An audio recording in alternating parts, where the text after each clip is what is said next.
বাংলাদেশে কিন্তু কোনো আওয়ামী লীগ আর নাই, এখন সবাই বিএনপি হয়ে গেছে, সবাই নব্য বিএনপি হয়ে গেছে। আওয়ামী লীগ স্বৈরাচারের ইন্ধনে অন্তর্বর্তী সরকারের কিছু ব্যক্তির ক্ষমতার মোহ ধরেছে। ক্ষমতা ধরে রাখতেই তারা নতুন করে ষড়যন্ত্র করছে। তবে ক্ষমতার মোহে স্বৈরাচার হওয়ার চেষ্টা করলে জনগণ তা প্রতিরোধ করবে। আজকে সেই চাঁদাবাজ, সেই দখলদারি, সেই লুটতরাজ নব্য বিএনপিতে যারা পরিণত হয়েছে, যারা নতুন করে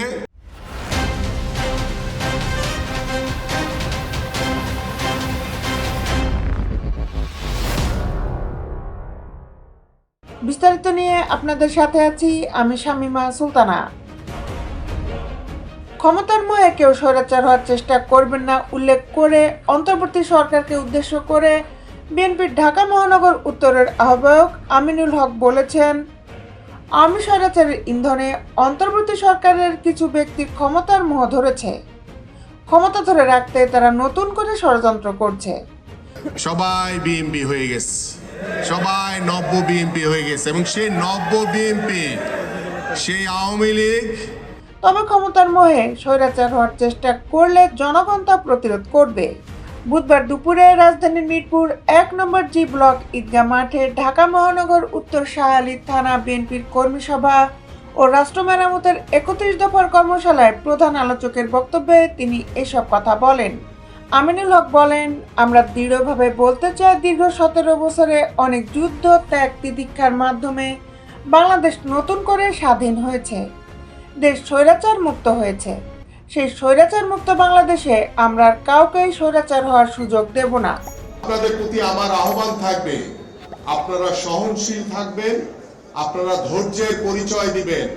অন্তর্বর্তী সরকার সংস্কারের নামে নির্বাচন পেছানোর অপচেষ্টা করছে উল্লেখ করে তিনি বলেন, বাংলাদেশের মানুষের প্রত্যাশা বহুল আকাঙ্ক্ষিত একটি অবাধ ও সুষ্ঠু নির্বাচন, যে নির্বাচনের মাধ্যমে এদেশে জনগণের সরকার প্রতিষ্ঠিত হবে এবং জনগণের নির্বাচিত সরকার জনগণকে সঙ্গে নিয়েই রাষ্ট্রের পরিপূর্ণ সংস্কার করবে। একটি মহলের ষড়যন্ত্রে এখনো পর্যন্ত দেশে স্থিতিশীলতা আসেনি মন্তব্য করে বিএনপির এই কেন্দ্রীয় নেতা বলেন, দীর্ঘ ৬ মাস হয়ে গেল এখনো পর্যন্ত ষড়যন্ত্রকারীরা রাষ্ট্রের বিভিন্ন প্রতিষ্ঠানে বসে ষড়যন্ত্র করছে। সবার ভেতরে একটা শঙ্কা কাজ করছে। এই বিষয়ে সবাইকে সতর্ক থাকতে হবে। তিনি আরো বলেন, হাসিনা সরকারের প্ল্যান ছিল ৪১ সাল পর্যন্ত ক্ষমতা দখল করে থাকবে, কিন্তু তারা তা পারেননি। এদেশের সাধারণ মানুষ রাজপথে নেমে তাদের পতন ঘটিয়েছে।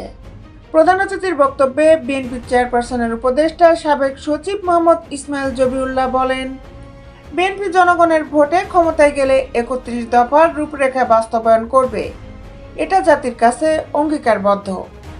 ৩১ দফা হচ্ছে জাতির মুক্তির সনদ উল্লেখ করে তিনি বলেন, এটার উপরে নির্ভর করেই আগামীর দেশ পরিচালিত হবে। দেশ বিদেশের আপডেট নিউজ পেতে আমাদের সাথেই থাকুন। Justice television, Dhaka.